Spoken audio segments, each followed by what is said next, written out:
Hai teman-teman, Andreas Sudiarto. Apa kabar? Mudah-mudahan teman-teman semua pada sehat. Nah, hari ini kita coba mau mengulik usaha kesenian Sanggar Tari. Nah, ini terletak ada di Kudus. Ini terkenal dengan tari kreteknya. Nah, teman-teman, coba kita mau ngulik apakah usaha di dalam seni itu juga bisa menjadikan sumber penghasilan. Nah, semoga video ini bisa menginspirasi teman-teman yang mungkin teman-teman sekarang lagi ingin mengembangkan kesenian tari dari daerah masing-masing. Jangan pernah takut, apapun usaha itu kalau teman-teman kelola dengan baik, itu bisa menjadi sumber penghasilan. Karena pemerintah juga lagi menggalakkan destinasi wisata. Oke teman-teman, saksikan keseruannya, kita kulik. Like, comment, subscribe, Andreas Sudiarto. Ciao!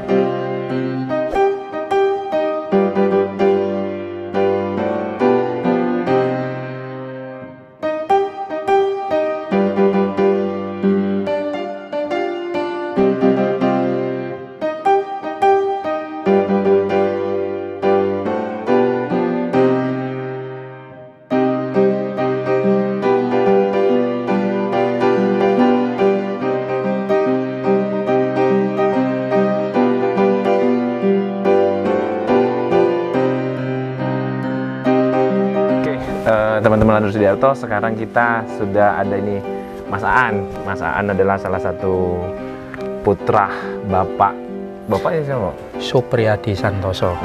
Nama saya Aan Driasmara, biasa dipanggil Aan.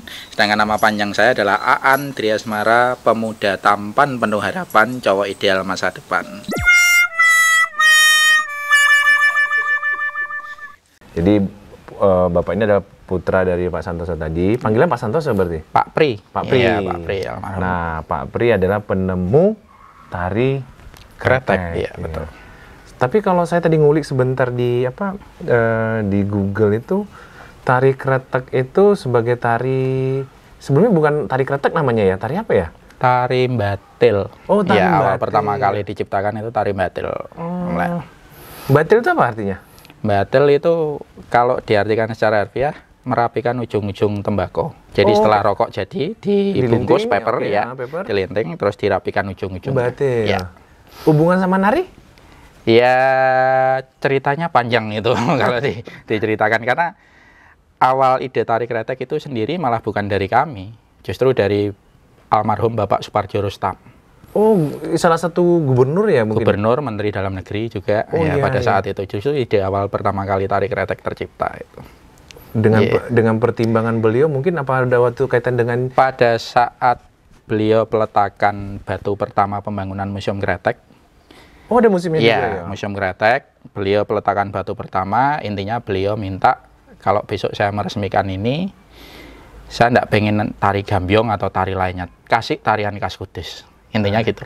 Ya, dari situ terus muncul ide, turun-turun akhirnya sampai ke ibu. Ya, ibu terus punya ide untuk buat tari batil. Ditarikan pertama kali 3 Oktober 1986, peresmian Museum Kretek. Sama oleh Pak Suparjo Rustam. Iya, betul. 350 penari. Sebenarnya bisa menjadi sumber penghasilan nggak kalau menjadi ada sanggar tari, jadi ada undangan perform, itu bisa jadi sumber penghasilan nggak bagi penarinya? Mestinya bisa. Dan terutama di kami, penari-penari kami ini justru malah penari profesional loh memang. Jadi di penari-penari sanggar ini memang kehidupan sosial ekonominya memang dia dari penari. Berangkat dari penari, kalau mereka sama sekali tidak ada job nari ya mereka sepi job. Sepi job ya. Justru yang agak prihatin di era pandemi ini mereka sepi job saat ini ya. Karena rata-rata mereka memang kerjanya menari. Betul. Kita boleh lihat-lihat. Monggo. Nah, teman-teman, kita mau lihat dulu di balik pintu ini apa yang bisa jadi apa harta karun atau apa. Oke, Mas. Siap, ya. Nah, ini sanggar kami, Om. Ya, modelnya ya memang pelan-pelan tahap pembangunannya ya. Masih seperti ini. Nuansanya ada yang catnya abu-abu. Iya. Tari kretek ini sudah dipatenkan nggak ya?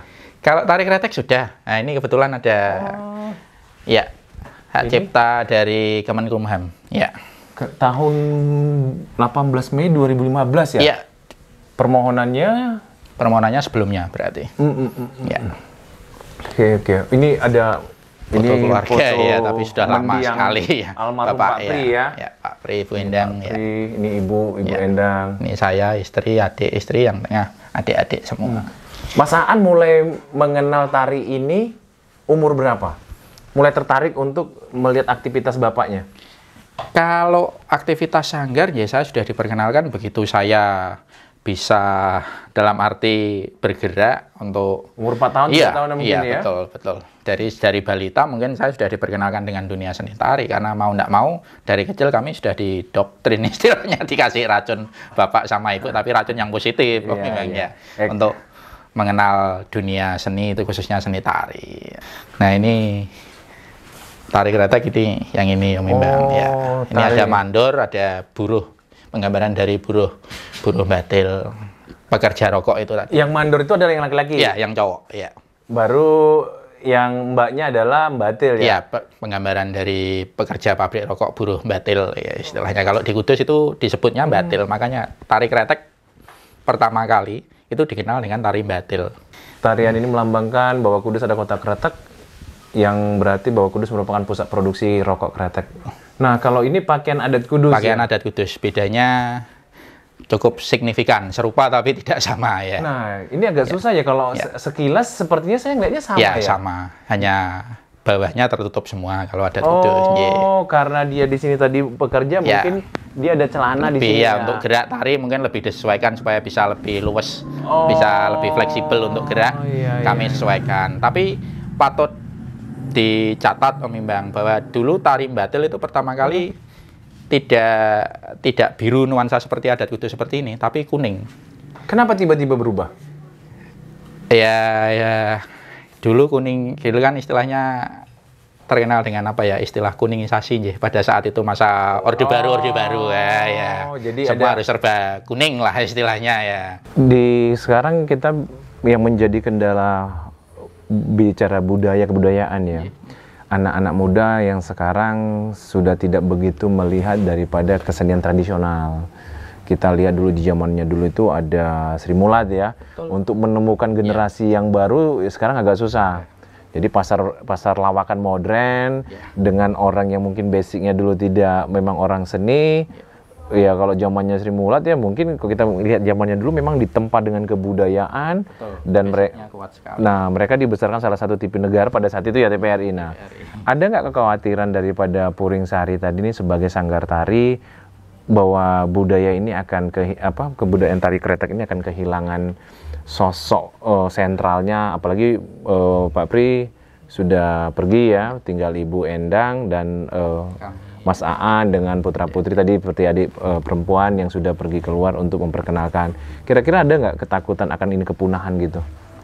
Kalau ketakutan tentang punahnya tari kretek jelas, Om Imbang. Karena sampai detik ini, ya intinya kami merasakan, kami pribadi terutama keluarga besar Sanggar Puring Sari merasakan, padahal tari kretek ini kan pemerintah sudah mengakui sebagai tarian khas Kudus. Tapi dalam pengembangannya saya masih merasa di diri kami pribadi keluarga ini bahwa pemerintah kabupaten ini masih kurang support untuk pengembangan. Sebetulnya mudah mengembangkan tari kretek itu mudah.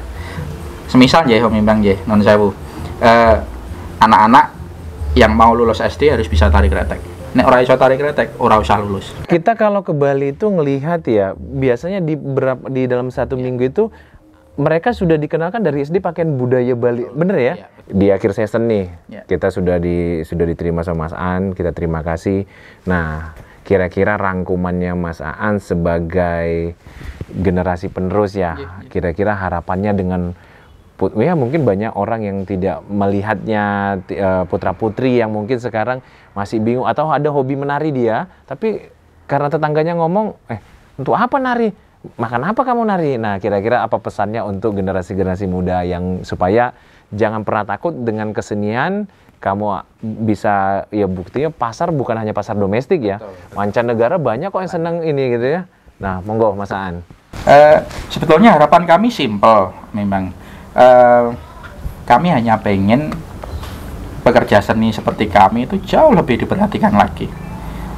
Karena non sewu, kalau semisal seperti di awal pandemi, kenapa yang mendapat perhatian justru malah ojek online, yang dalam arti motor mereka, mobil mereka keren-keren loh ya.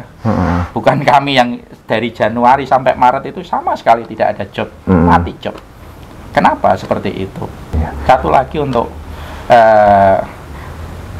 mungkin pemerintah sebagai fasilitator, pesan kami hanya satu, teruskan budaya membangun, tapi jangan lupa bangun budayanya. Jadi selama ini yang membina kesenian tradisional Kudus ini, khususnya tari kretek ini, kita lebih banyak ini ya, Jarum Foundation. Oke. Mensupport lah. Mensupport. Kalau membina kami ya mensupport. Jadi selama ini memang pihak swasta ya baik pementasan di luar, pementasan di event-event yang kami selenggarakan. Ada IG-nya nggak ya?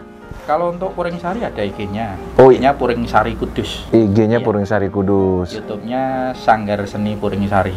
Ya itu aja teman-teman Andri Sudiarto. Kita berharap teman-teman juga bisa men-share-nya, mensupport channel ini supaya bisa kita memberikan informasi tentang kreativitas, informasi tentang kewirausahaan, informasi tentang inspirasi dan tips-tips yang bisa teman pelajarin.